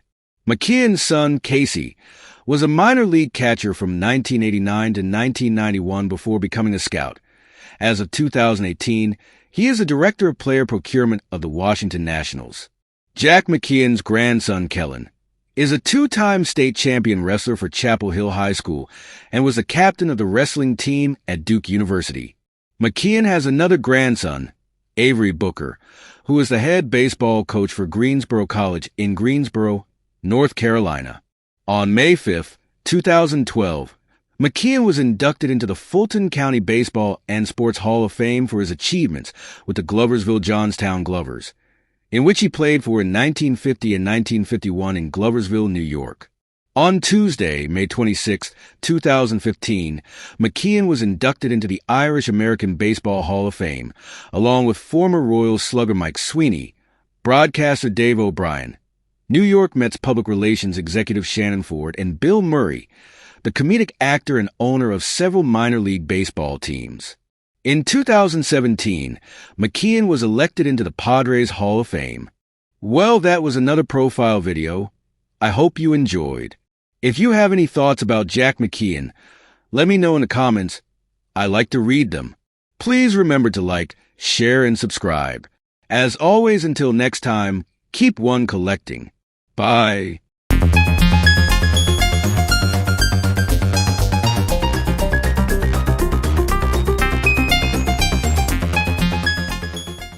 Welcome, Autograph Fisherman here, and I have a profile video for you.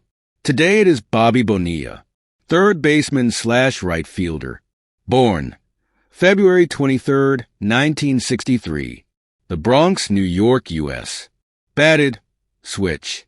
Threw right. MLB debut, April 9, 1986, for the Chicago White Sox.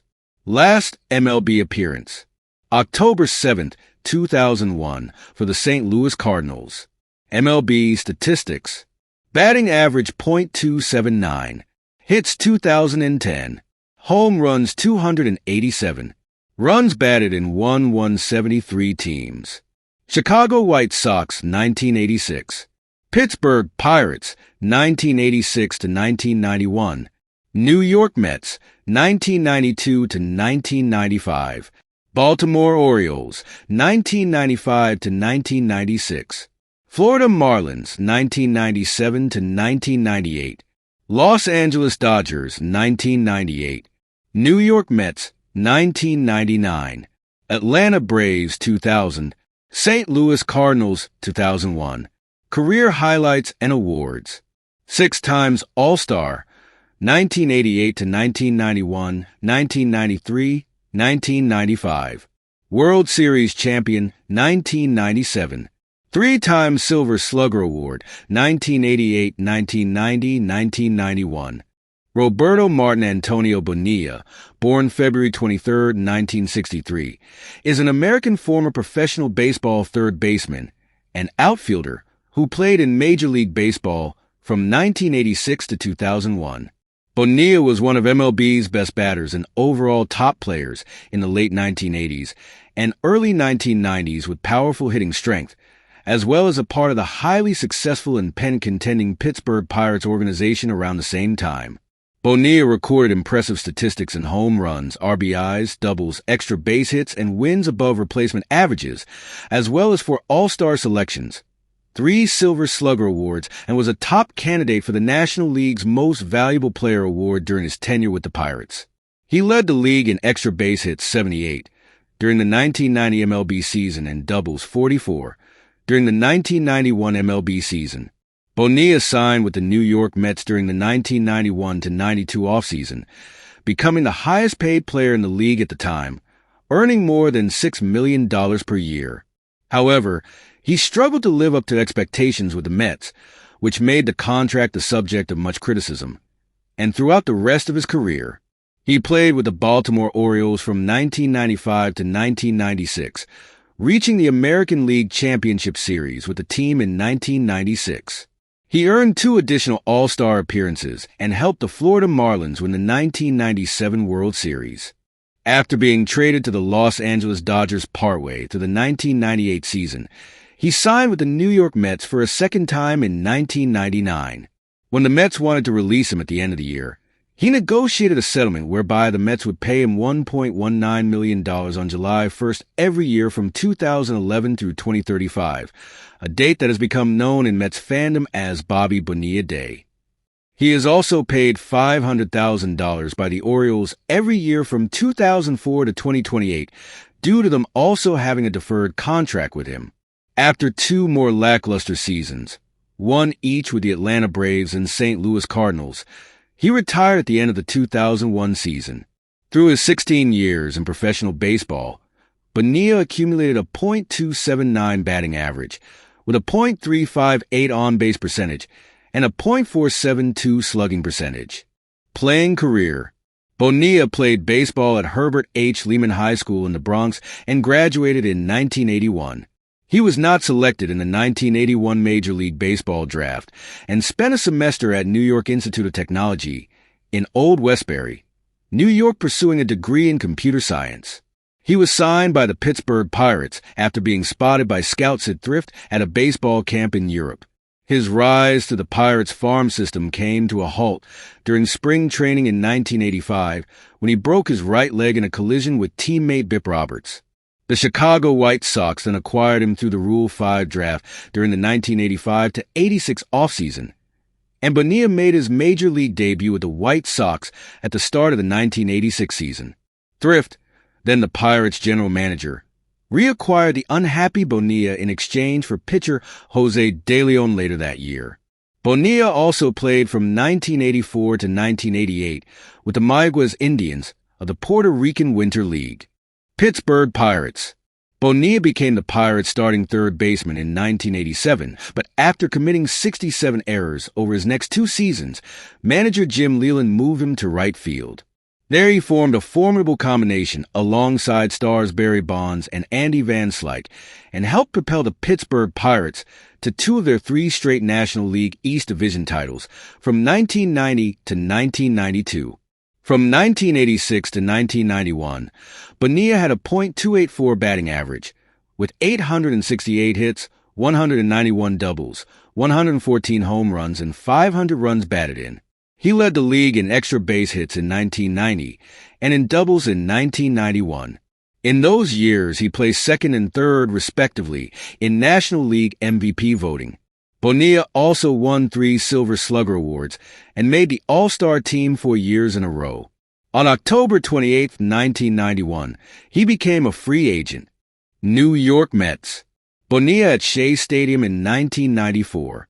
Bonilla signed a 5-year, $29 million contract, equivalent to $63 million today, with the New York Mets on December 2, 1991. The $6.1 million he received in 1992 was a record for a single season by a margin of $2.3 million. He became the highest-paid player in the National League from 1992 to 1994.